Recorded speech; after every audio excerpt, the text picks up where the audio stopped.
Thank you, Senator.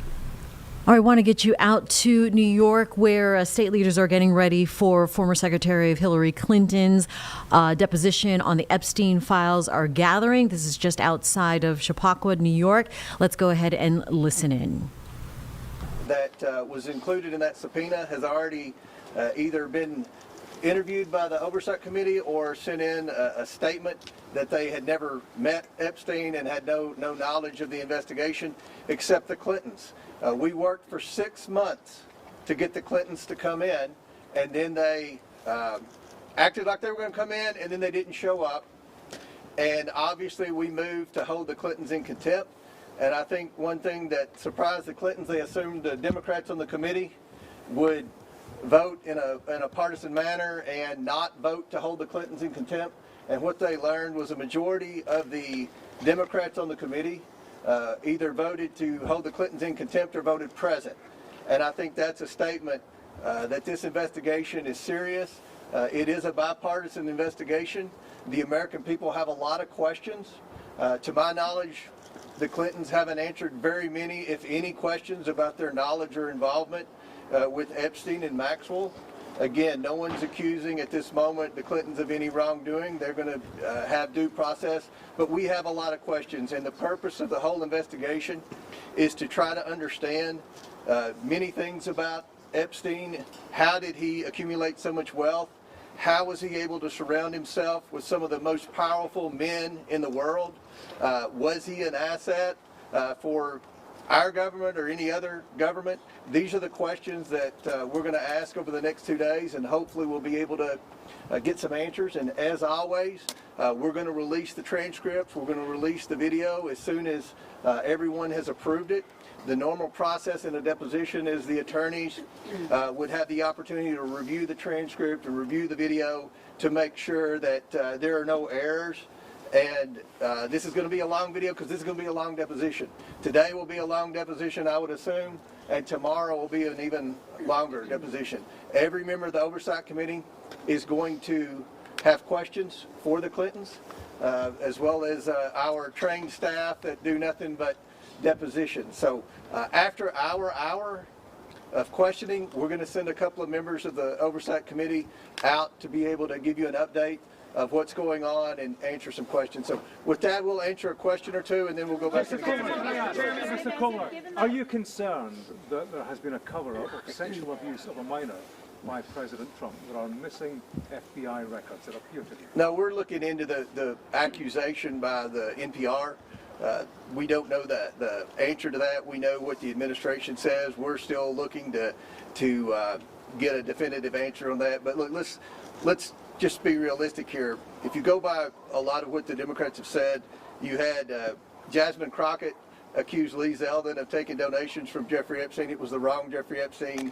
We've had Ro Khanna sit on the floor and name names of people that he thought were involved in Epstein that weren't even involved. So, sometimes the Democrats on the committee aren't the best investigators. Go ahead, Chad. Yeah. Good morning. What about the idea, though, that I understand you say that this is different with some of the members or some of the people who were subpoenaed who didn't have as direct contact. But some folks have said it seems like the Clintons are basically on trial here, versus people who know more about the, what was going on with Maxwell, what was going on with Epstein, and that this is really kind of dragging them through the mud when there are other witnesses who maybe let's address that, Chad. The Democrats voted to subpoena the Clintons. The Democrats voted with the Republicans to hold the Clintons in contempt. So the Democrats have just as many questions for the Clintons as the Republicans. So this isn't a partisan witch hunt. This was a motion, a bipartisan motion supported by the Democrats to bring the Clintons in. So I don't think it's any type of being unfair in any way to the Clintons. They've never answered questions, unlike President Trump, who gets questioned every day by just about every one of you about his knowledge or involvement with Epstein. To my knowledge, the Clintons haven't answered very many questions about Epstein. So we'll do one more question. In the spirit of bipartisanship, would you then ask the Commerce Secretary Howard Lutnick to come testify? It seems like he has some information.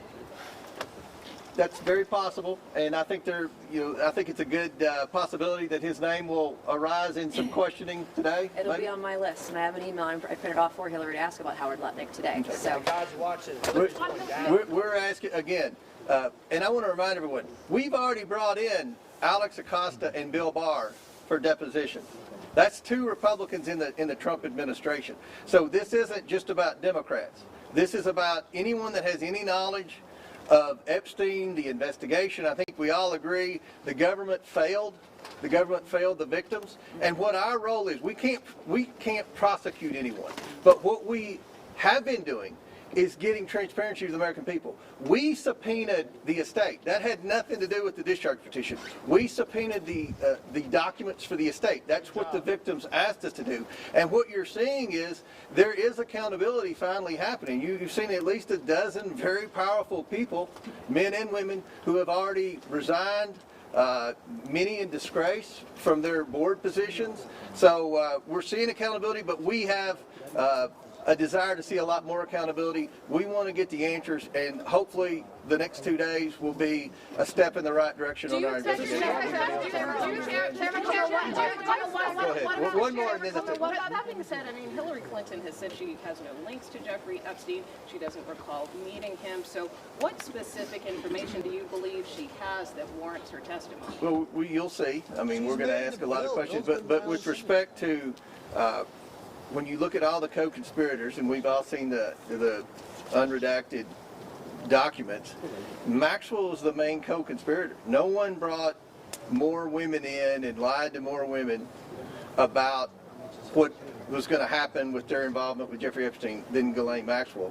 We know that obviously Maxwell was a guest at Chelsea Clinton's wedding. There weren't many people that went to that wedding. So again, we're not accusing Hillary Clinton of wrongdoing. We know that Jeffrey Epstein said many times in emails that he was the first person to raise money for the Clinton Initiative, the Clinton Foundation, that he solicited money at some of his properties for the Clinton Foundation. Again, that's not saying anything's illegal, but there are a lot of questions pertaining to Secretary Clinton with respect to Epstein and his involvement in the Clinton Initiative and her relationship with Ghislaine Maxwell. So we'll come out every hour when we get finished, and different members will update you and answer any questions. Thank you all.